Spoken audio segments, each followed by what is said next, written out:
लड़की लड़की करते करते हो ना जाए दीवाने, ऐसा ना हो जाए कि खुद को ही ना पहचाने। इसमें से थंबनेल मत निकाल आप कुछ भी अटपटा सा। हर ताले की रखता हूँ मैं अपनी जेब में चाबी, लड़की देखी मुँह से सीटी बजे हाथ से ताली। ओ राम, लड़की देखते ही जितने भी ये लड़के हैं ना उनके मुंह से सीटी और हाथ से ताली बजनी शुरू हो जाती है। अरे भाई साहब क्या चमन खिल जाते हैं। और ऊपर से वैलेंटाइन डे, माशाल्लाह क्या बात है। मतलब कोई लड़की हमारा गुलाब एक्सेप्ट कर ले तो पूरा साल जो है ना वो खुशी में मनता है, अच्छे से कट जाए। भले ही पेपर में फेल हो रहे हो लेकिन वो खुशी अलग ही होती है।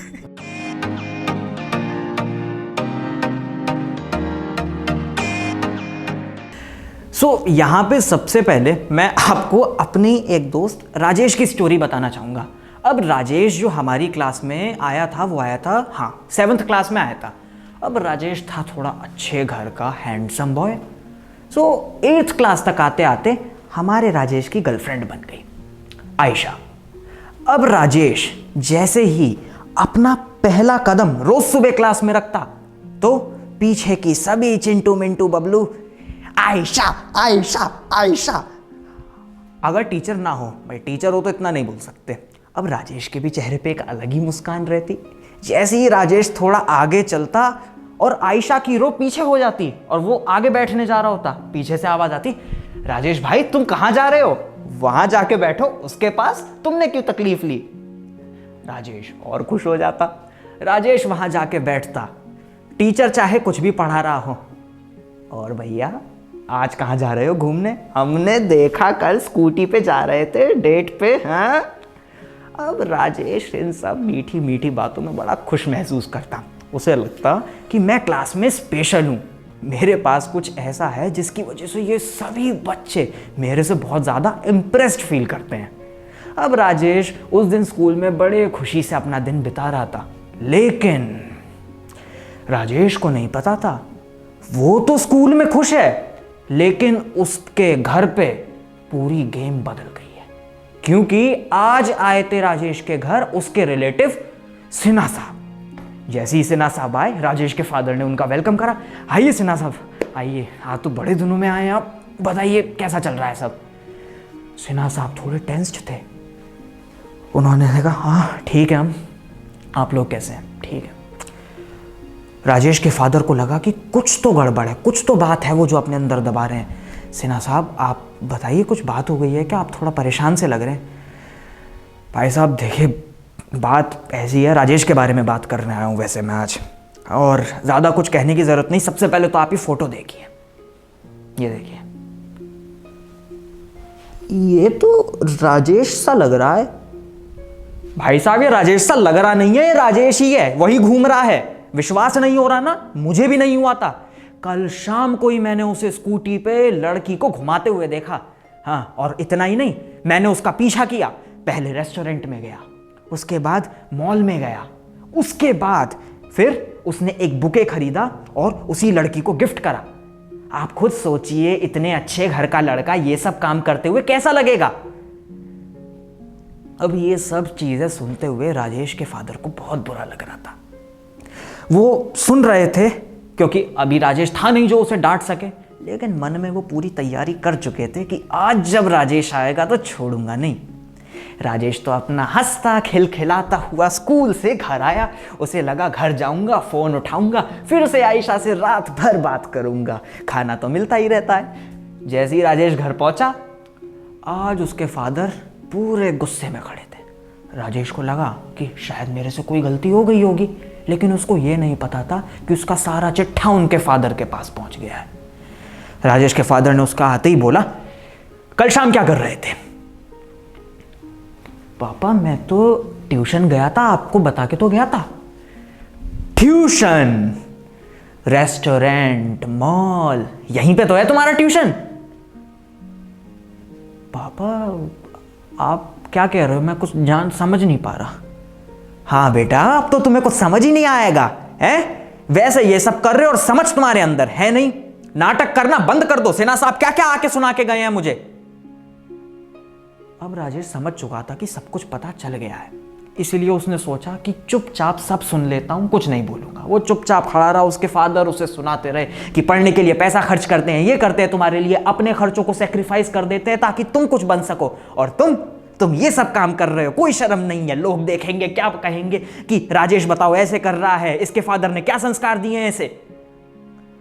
अब कुछ समय बाद राजेश का जो सब्र था वो टूट गया और राजेश भी चिल्ला के बोल पड़ा कि आप सिर्फ सिन्हा साहब की सुनोगे क्या है? अब वही बताएंगे हमारे घर में क्या होगा? अरे मेरी मर्जी, मेरा मन, मैं जो चाहे वो करूं, सब कुछ आप ही लोग बताते रहोगे, आप ही के हिसाब से चलूंगा क्या?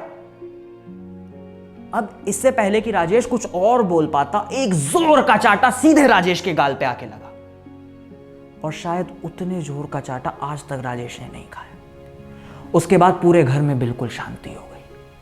राजेश के फादर ने वहीं पे सबको छोड़ दिया और वो अपने रूम में चले गए, और राजेश भी अपने रूम में चला गया। ये कहानी तो यहीं खत्म हो गई, लेकिन इसका इम्पैक्ट दोनों के माइंड में एक्सट्रीम लेवल का है। उसके बाद 5 दिन के लिए स्कूल बंद हो गया। राजेश ने आयशा से कोई बात नहीं करी, उसका कॉल नहीं उठाया, क्योंकि पहले से ही वो अंदर से दुखी था। अब जब अंदर से बिल्कुल जल भुन गया है तो उसे क्या एंटरटेन कर पाता। अब 5 दिन बाद जब राजेश स्कूल गया, उसको लगा चलो हो गया जो होना था, अब आज जाऊंगा, आयशा से शांति से बात कर लूंगा, सब कुछ फिर से सॉर्टेड हो जाएगा। आज राजेश ने जैसे ही पहला कदम क्लास में रखा, आज उसने कुछ मिस करा। क्लास में किसी बच्चे ने राजेश के लिए चीयर अप नहीं करा, कोई आयशा के नारे नहीं लगे। राजेश को कुछ गलत लगा। जैसे ही राजेश थोड़ा सा और अंदर गया, उसने क्या देखा? आयशा तो वही थी, लेकिन आज उसके बराबर वाली सीट ऑक्यूपाइड थी पहले से ही। क्यों? क्योंकि अब आयशा के साथ अक्षय बैठा हुआ था, और आज आयशा के चेहरे पे कुछ अलग ही मुस्कान थी। और वो पीछे का बैक बेंचर ग्रुप अब भी था वहां पे, लेकिन आज राजेश के लिए कोई चीयर नहीं कर रहा था, आज चीयर अक्षय के लिए हो रहा था।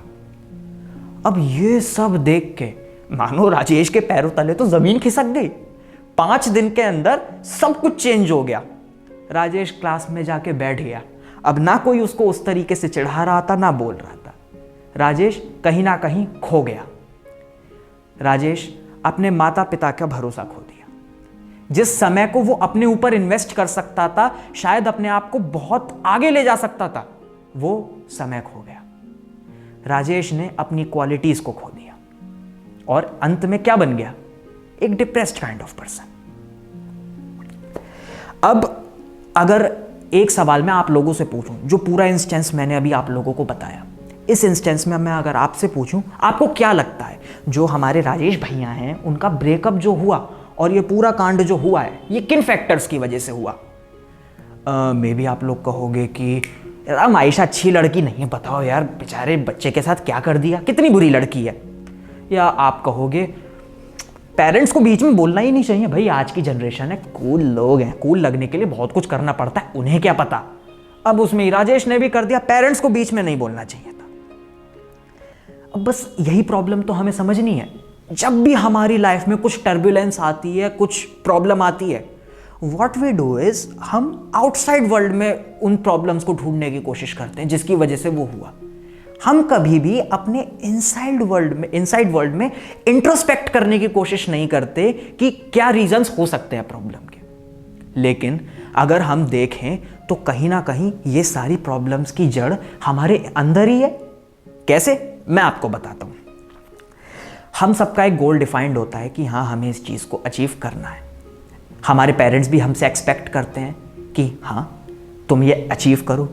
उनकी भी हमारी तरफ एक्सपेक्टेशंस होती हैं कि हमारा बेटा हमारा नाम रोशन करे, अपनी लाइफ में कुछ बहुत अच्छा अचीव करे, और वही एक राइट पाथ है अपनी लाइफ को आगे लीड करने का।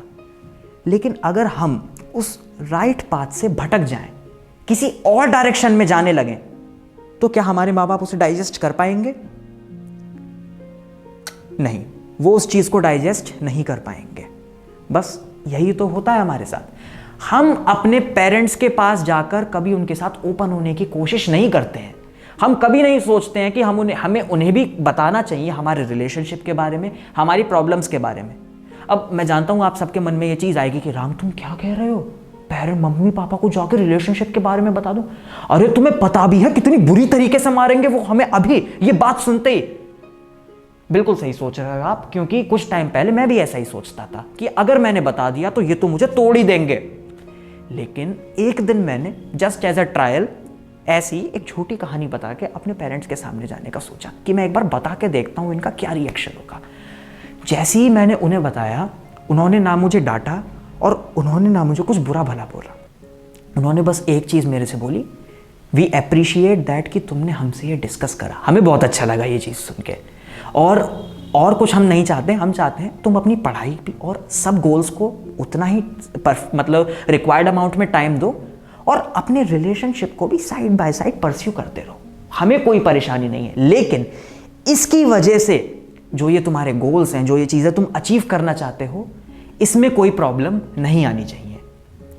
एंड आई फेल्ट अमेजिंग, मतलब उन्होंने इतने अंडरस्टैंडिंग लेवल दिखाया और इतने अच्छे से उसको समझने की कोशिश करी कि मेरे माइंड से एक तरीके से सारी टेंशन दूर हो गई। मतलब मिस्टेक ये हो रही है जनरेशन से, या जो जिनकी आप बात कर रहे हो बच्चों की, वो सोच रहे हैं कि ये पेरेंट्स जो है ना आउटडेटेड हैं।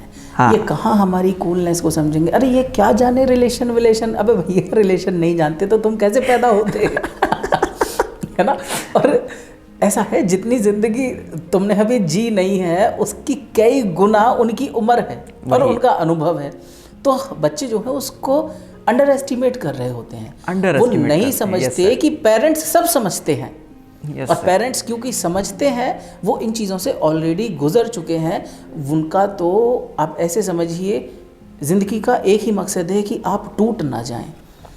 लेकिन हम क्या है, क्योंकि हम उनका सपोर्ट लेते ही नहीं, हम खाली टूटते ही नहीं है, हम बिखर जाते हैं, डिप्रेस्ड फील करते हैं, बिखर के भी हम उनके पास नहीं जाते हैं, है ना। तो आपकी जो बात है यहाँ पर, मुझे लगा कि मैं इस बात को इस तरह से पर्सपेक्टिव देने की कोशिश करूँ कि हम पेरेंट्स को जो है अप्रोच नहीं करते हैं, उनको अंडर एस्टिमेट करते हैं, उनसे शेयर नहीं करते हैं, इसलिए हम टूटते भी हैं, बिखरते भी हैं, बर्बाद भी होते हैं और डिप्रेस्ड भी होते हैं। लेकिन हमें ये समझना चाहिए, मुझे लगता है कि माँ बाप जो है वो सब समझते हैं और ये भी समझते हैं कि रिलेशनशिप होना एक उम्र के बाद नॉर्मल है और हम रोकेंगे तो रोक नहीं पाएंगे। Yes sir. और यहाँ पे आप सर बेनिफिट्स देखिए, आपने अपने पेरेंट्स से इस चीज़ को जाके डिस्कस करा तो कहीं ना कहीं आपने अपने माइंड में पकड़े जाने का फियर दूर कर दिया, है ना। और जो चीज़ हम नाजायज समझ रहे थे, हाँ, वो जायज़ हो गई। हाँ, आप कहीं ना कहीं अब हम गिल्ट में नहीं, डरोगे नहीं आप किसी से, अब गिल्ट में नहीं है। अब हमें कोई नहीं डरा सकता। हाँ, और नहीं तो टीचर भी डरा सकता है, यार दोस्त भी डरा सकते हैं, पड़ोसी भी डरा सकता है, सिन्हा जी भी डरा सकते हैं, सब डरा सकते हैं। और कहीं ना कहीं जो हमारा रिलेशनशिप है उसके सस्टेन करने के चांसेस बढ़ गए। आप ज़्यादा एक्टिव फील करोगे, आप डिप्रेस्ड फील नहीं करोगे, आप अपने गोल्स को भी उसी अमाउंट में टाइम दे पाओगे जितना आप रिलेशनशिप को दे रहे हो। अल्टीमेटली आप हैप्पी फील करोगे, आपको कोई परेशानी महसूस नहीं होगी, and that's what we want. So मैं यहाँ पे कोई ये कमेंट नहीं कर रहा हूँ कि ये रिलेशनशिप सब बकवास है, ऐसे छोड़ दो, और ना मैं आपके दोस्त की तरह ये कमेंट करूँगा क्या भाई मज़ा ही आ गया, गर्लफ्रेंड बना ली। माई ओनली थिंग इज कि you have to find a mid way, you have to discuss it with your parents. Balance. We have to create a balance. We have to create a balance, discuss it with your parents, so that आप ना तो depressed feel करो और ना ही आप परेशान हो, ना डरो किसी चीज से। You can feel free and happy with that. And for this and with this, you can say Happy Valentine's Day. With this, Happy Valentine's Day. हम सब यही चाहते हैं कि हम एक अच्छी सोसाइटी और अच्छे देश में रहें, है ना। लेकिन कहीं ना कहीं हम ये भूल जाते हैं कि हम ही तो हैं जो उस अच्छी सोसाइटी और अच्छे देश को बनाते हैं। और मेरा ये मानना है कि वो हम हैं, हमारे आज के शिष्य। तो मैं राम भारद्वाज उन्हीं शिष्यों के लिए और उस सोसाइटी के लिए जिसकी हम कल्पना कर रहे हैं, इस चैनल पर वीडियोस बनाता हूँ। उम्मीद है आज की ये वीडियो देखकर आपका चेंज करने का मन करा होगा। तो उस चेंज के साथ कमिटेड रहने के लिए और अपने उदय के लिए you can subscribe my channel and I invite you to my website to explore my other programs.